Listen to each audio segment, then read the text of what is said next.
عید میلاد النبی صلی اللہ علیہ وسلم نہ صحابہ کرام نے منایا، نہ تابعین نے منایا، نہ تبع تابعین نے منایا، نہ ائمہ اعظام نے منایا، نہ محدثین کرام نے منایا، نہ فقہاء کرام نے منایا۔ ارے یہ تو بعد میں اسلام کے 300 سال کے بعد یعنی 34 صدی ہجری میں مصر کے فاطمیوں نے اس بدعت کو رائج کیا، اس بدعت کا آغاز کیا کہ کیا عید میلاد النبی صلی اللہ علیہ وسلم منانا جائز ہے یا نہیں ہے، نبی صلی اللہ علیہ وسلم کی ولادت کا جشن منایا جائے گا یا نہیں منایا جائے گا۔ اس سلسلے میں علماء کے دو طبقے ہیں۔ علماء کا ایک طبقہ کہتا ہے کہ نبی صلی اللہ علیہ وسلم کی ولادت کا جشن نہیں منایا جائے گا۔ ان کی دلیل کیا ہے؟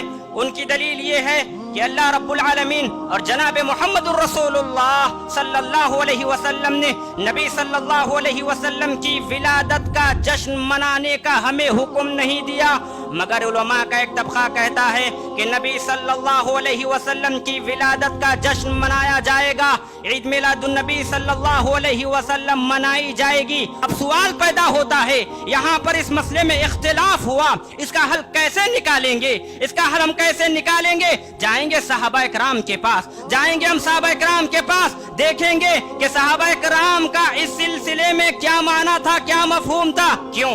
اس لیے کہ صحابہ کرام کے سامنے یہ آیتیں نازل ہوئی، صحابہ کرام نے قرآن مجید کو پڑھا، صحابہ کرام نے قرآن مجید کو سمجھا، صحابہ کرام نے قرآن مجید کو اپنے سامنے نازل ہوتے ہوئے دیکھا۔ اگر صحابہ کرام ان آیتوں سے استدلال کیا ہے، یہ دلیل پکڑی ہے کہ عید میلاد النبی صلی اللہ علیہ وسلم منا سکتے ہیں، تو ہم بھی عید میلاد منائیں گے۔ اگر صحابہ کرام نے عید میلاد نہیں منائی، صحابہ کرام نے نبی صلی اللہ علیہ وسلم کی ولادت کا جشن نہیں منایا، تو ہم بھی نہیں منائیں گے۔ کیوں؟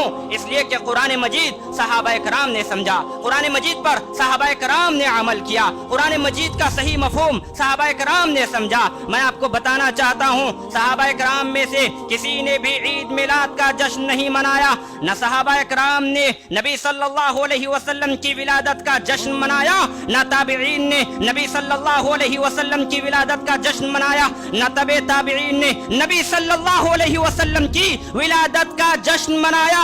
جناب محمد الرسول اللہ صلی اللہ علیہ وسلم کے دوست حضرت ابو بکر صدیق رضی اللہ تعالی عنہ کو کون نہیں جانتا؟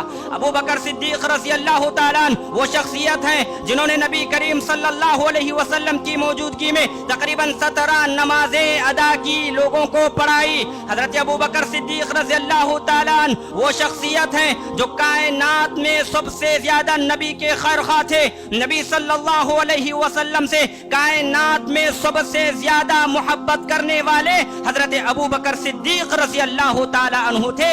ابو بکر صدیق رضی اللہ تعالیٰ عنہ نے نبی صلی اللہ علیہ وسلم کی ولادت کا جشن نہیں منایا۔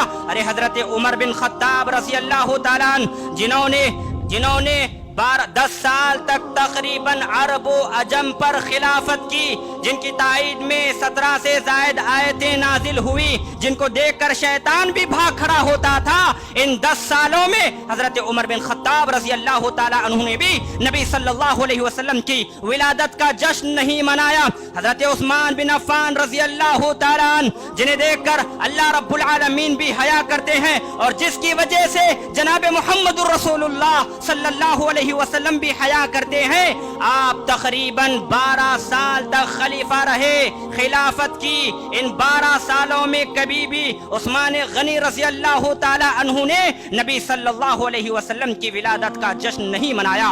علی مرتضی رضی اللہ تعالیٰ عنہ جو نبی صلی اللہ علیہ وسلم کے رشتہ دار ہیں، جو نبی صلی اللہ علیہ وسلم کے شاگرد ہیں، آپ تقریباً 5 سال تک خلافت کی۔ ان 5 سال کی مدت میں حضرت علی مرتضی رضی اللہ تعالیٰ عنہ نے بھی نبی صلی اللہ علیہ وسلم کی ولادت کا جشن نہیں منایا۔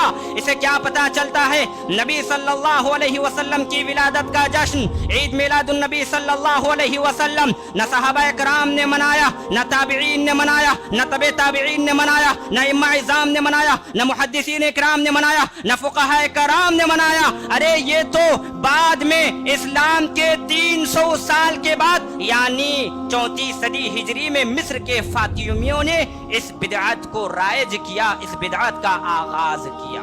اور جناب محمد رسول اللہ صلی اللہ علیہ وسلم نے فرمایا من عامل عملا لیس علیہ امرنا فہو رد، جس کام پر ہمارا قول و عمل نہ ہو، ہمارا فعل نہ ہو، ہمارا کام نہ ہو، ہمارا قول نہ ہو، وہ عمل مردود ہے۔ لہذا یہ عید میلاد منانا، نبی صلی اللہ علیہ وسلم کی میلاد منانا، نبی صلی اللہ علیہ وسلم کی ولادت کا جشن منانا نہ نبی صلی اللہ علیہ وسلم سے ثابت ہے، نہ صحابہ اکرام سے، نہ تابعین سے، نہ تبع تابعین سے، اس لیے ہم بھی نبی صلی اللہ علیہ وسلم کی ولادت کا جشن نہیں منائیں گے۔